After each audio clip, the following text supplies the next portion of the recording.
Well, hi there. It's Saturday morning. It is the 24th of April. I don't know where this month is going either.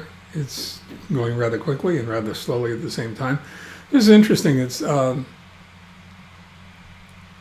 415 T+753. And we're playing a waiting game, waiting for information to come back from City of Hope and the bone marrow biopsy results. That'll tell me whether the mutated proteins that caused my disease in the first place have disappeared through the transplant process, which would be really good.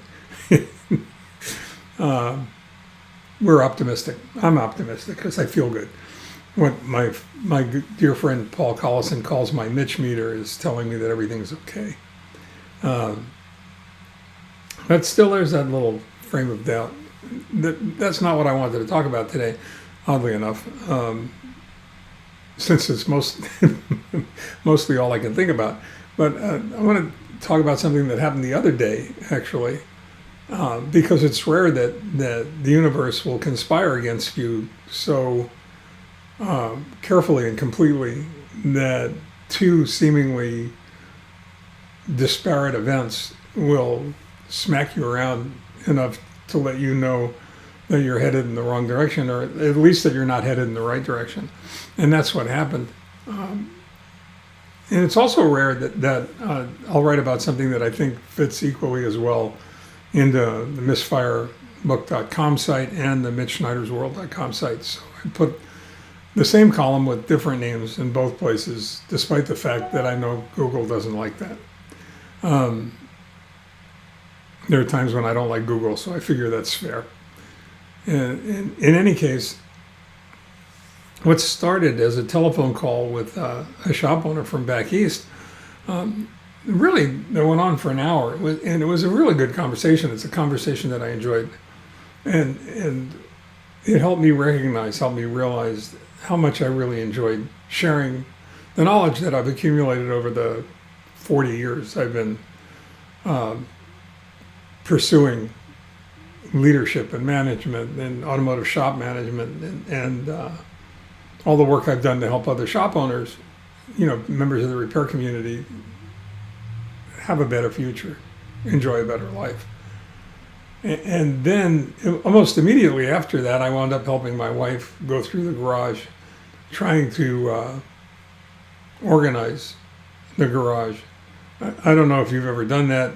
It's painful. I don't enjoy it. If it was up to me, I'd sell the house with everything in it, so I wouldn't have to deal with figuring out what to pack and what not to pack. I have real problems trying to make those decisions.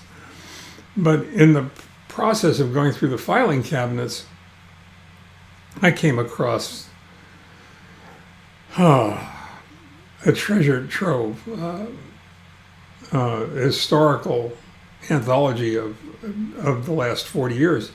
Going back to the first speech I wrote in 1984, delivered in all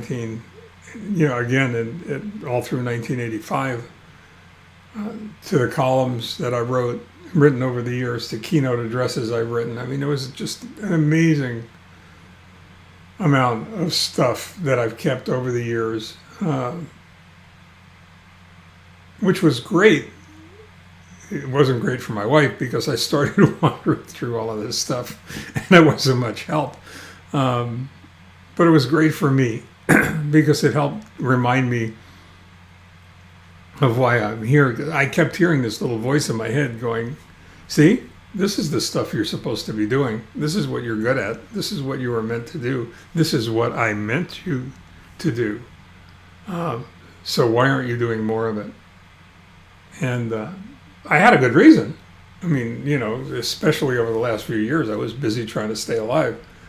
But now that I'm feeling better and I'm able to exercise, I'm able to walk, I'm able to, and I'm waiting for the results of the biopsy to come back, I realize that I should be doing more of it, despite the fact that most people my age aren't doing much of anything other than really practicing nothing. And that's a terrible thing to say, and I apologize to those of you who are still fully engaged in working.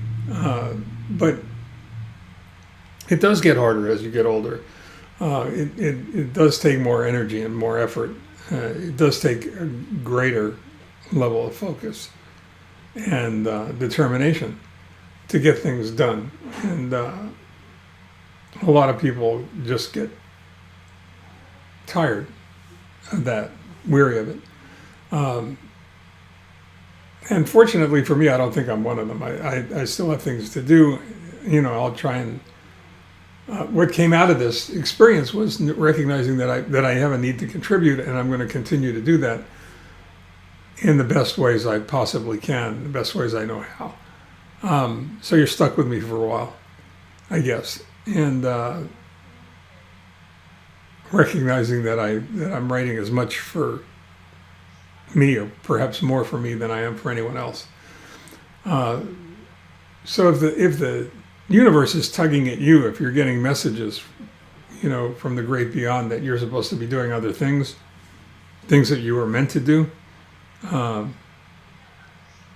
perhaps the lesson here is that you maybe ought to listen. So I know that was the lesson that I got out of all of this. It's a recognition of who I am and what I've always been and what I really enjoy. I remember when I was a kid and my two brothers and I all bunked together. It was my job at night to tell stories and to help them get to bed.